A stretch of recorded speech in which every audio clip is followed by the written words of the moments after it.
When mornings are tiring, afternoons boring, evenings sad, and the constant thought of what am I even doing with my life aches our mind like a small invisible splinter in our finger, it's time for a change. But our mind is as foggy as a lonely deserted road in an alpine forest showered with dew on an early winter morning. We don't know what to do. We don't know how to proceed. But the path and all of the answers are inside us. Join me today in discovering those answers as we do in this video. Stay tuned.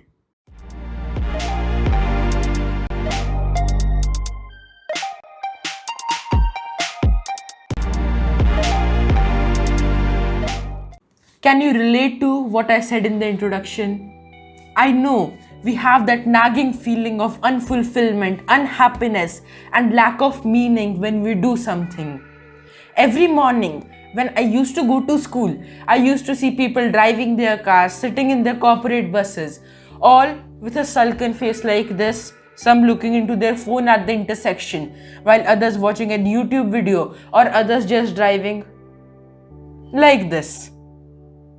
The problem was people didn't know what they were doing, why they were doing, and what they really wanted to do. One interesting thing I wanted to share with you today was that while I'm working on my second book right now, I tried researching on Google. I searched case studies of people stuck in unfulfilling work because I needed that for some reason. And you know what the shocking thing was? I did not get any result. Instead, the articles I got was from Forbes, CNBC, Entrepreneur.com, and many other famous websites about how to find fulfillment and how to quit your boring job to do something you really like. That's when I laughed and I thought, I'm telling you seriously, that I literally laughed at that time because I realized there is no need to create a case study on someone stuck in unfulfilling work. Because many people who drive every morning to their offices, many people who wake up tiringly in the mornings, and just people who don't know what they do, there are millions and millions of them all around the world. Those are the people we define as middle class. Whether it is you, whether it is me, whoever it is, if we feel unfulfilled, we are working in a mediocre job, we are living a mediocre life, and we are just not doing what we love, it is called unfulfillment, and we get stuck in the middle. We get stuck in the grind and we don't know how to proceed. That's exactly where I was too. 2 years ago in 2018, when I was asked about who I wanted to be, I actually didn't have a clue. I'm telling you, I didn't have a clue. But here I am now, talking to you on this YouTube video, writing weekly blog posts since the past 2 years, have already written a book, and now I'm working on my second one. How did I get from a boy who didn't know what he wanted to do, and when he was asked to write in the school, like, what are your aspirations? I wrote, I want to be a singer, I want to be a car racer, I want to be an astronaut.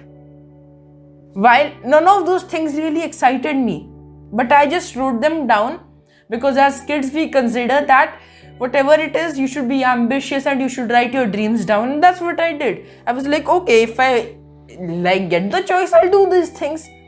But I did not think over it. I just wrote them right away because I thought they were cool professions. But then I realized what I really wanted to do. I wanted to inspire people and help them lead great lives. That's what I realized. And now I am going to, in this video, explain you how I came to that place. But before that, we need to understand the problem. Why are we stuck? Why are we feeling unfulfilled? Why are we unhappy in our lives? Well, the number one reason is we don't think over what we are doing.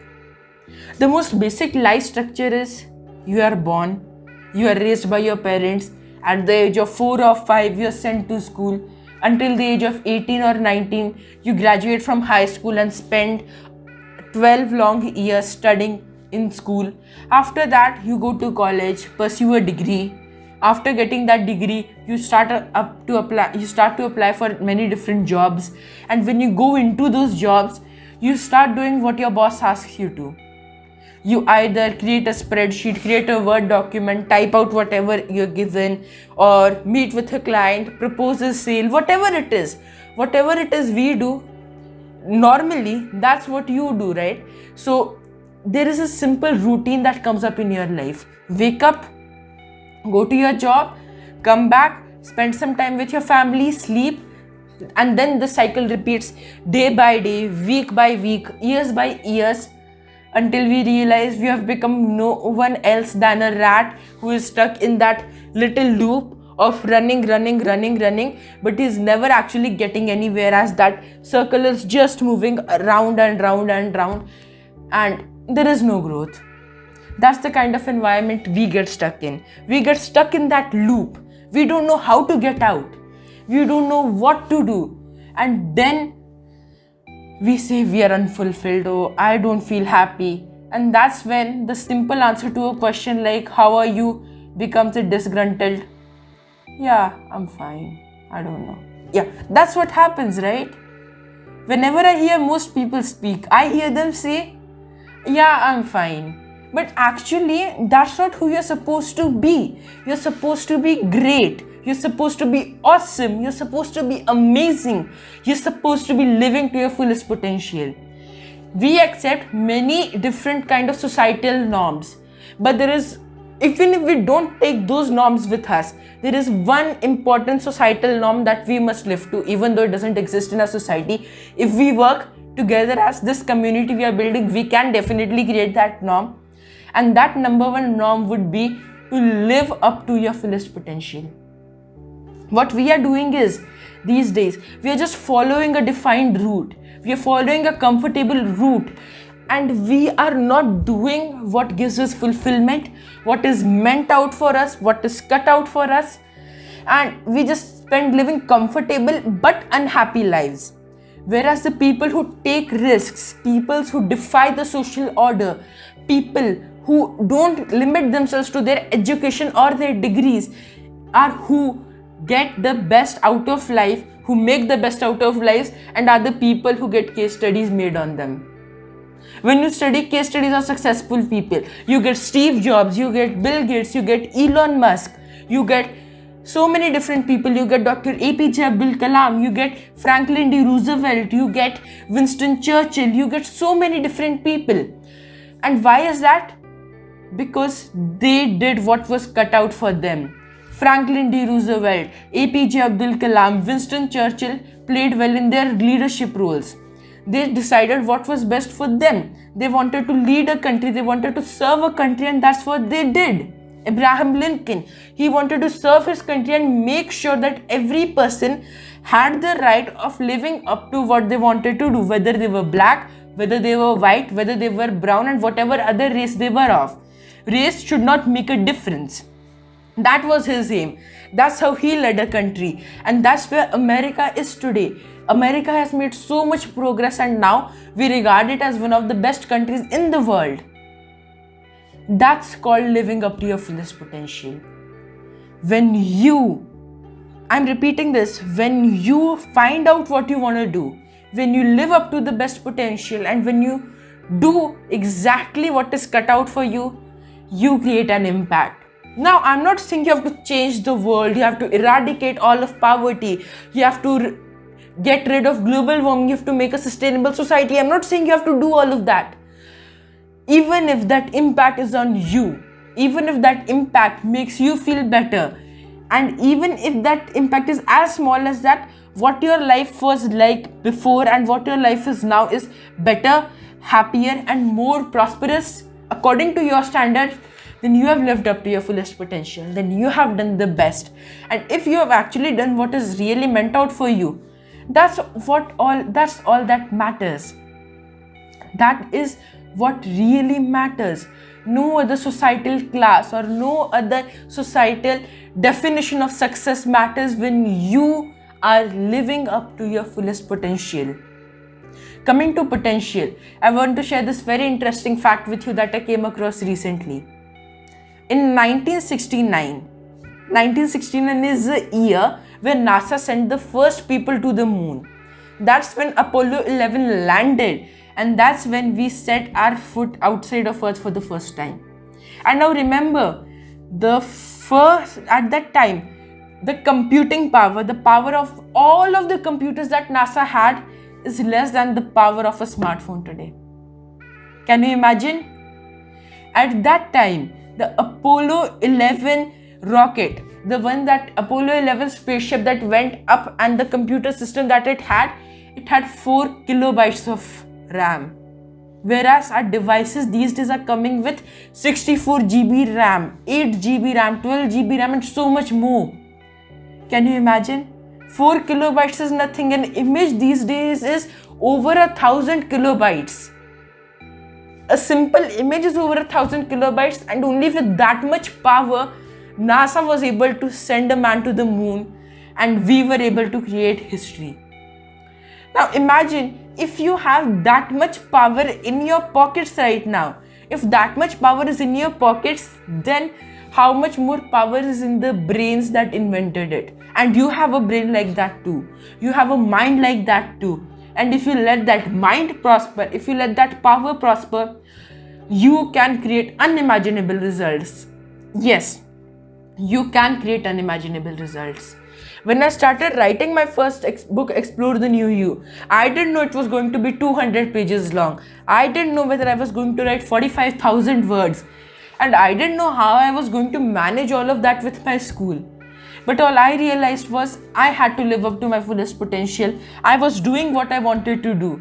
And when I focused on that, I got so much done, and my book was ready in less than 50 days. I started writing on October 10th, 2020 and published my book on November 30th, 2020. That was the amount of time it took. Well, the misconception I had was that writing a book takes years and years and years. I defied that. I did not live up to that limit or that societal norm that writing a book takes so many years and that you have to do this, do that and all. I chose the path that was cut out for myself. I wanted to create fast results. I wanted to take faster action, and that's what I did. And then I didn't realize when I was writing the book, I did not realize this. But after that, I realized, I researched, and I found out that I was the world's youngest self-published non-fiction author, and now I am a world record holder too. Just at the age of 14 years, if I was able to do this much. And now I'm expanding the reach of my work. I'm doing more and more. If I am able to do this, then you can do so much. Whether you are 5 years old, whether you are 10 years old, whether you are 15 years old, whether you are 20 years old, or whether you are 50 years old, it does not matter. What matters is that you realize the potential in yourself. You realize what you are made for. You realize what gives you happiness, what gives you fulfillment, and you bring meaning into your actions. That's when you succeed, that's when you grow, and that's when you learn. This is the power of using our potential. And we all have that. We all are one. Whether it is you, whether it is me, and anyone else we see around us. Everybody has something special, and everybody has that potential through which they can create an impact. If that was not so, Arunima Sinha wouldn't have been able to climb Mount Everest on one prosthetic leg. If that was not so, a young girl in a remote village of India living in a 10 by 10 room would not have been able to study and crack the IAS IPS exam and become a prestigious police officer. If that was not so, the daughter of an auto rickshaw driver wouldn't have been able to become an engineer, a doctor, or a CA. If that was not so, a person sitting in the jail could not have been able to crack the IIT exam. We all hear these examples around us. We all feel inspired by them. And these are the landmarks that show us that yes, you have that potential, I have that potential, and if each one of us uses it to the fullest, we will drastically change the world and make it a better place. That is the first step. That is the first step to living a great life, doing better every day, achieving better every day, and yes, living better every day. That is how we grow. That is how we learn, and that is how we succeed. In the coming videos, we will learn about how to find that purpose, how to find that potential, and how to act on it so that we can take action and achieve the success we desire, so that we can live up to our fullest potential and enjoy life to the fullest. So, are you ready? Are you ready to change the world? Are you ready to live up to your fullest potential? I'm sure you are. After watching this video, you are inspired to live up to that. You are inspired to make the best out of life. And I know that the thoughts about what is my potential, how can I use that, are running in your mind now. Let's do that. Let's rock the world, and in the coming videos, we will learn how to do that, how to enact on that, and how to create that action in our lives. Thank you so much for joining me on this mission. Share your thoughts in the comments below about what do you think is your potential, how do you think you can achieve that, and what message would you like to give to others, and what was your learning from this video. That way, we will build a very interactive community. We will build an excellent place for all of us to learn and to be inspired, and I will be inspired by what you share. So do that right now. Share your thoughts and stay tuned for the next video where we'll learn more, grow more, and achieve more on how to find our potential, how to enact on that, and how to grow. Thank you so much for watching this video. See you in the next video.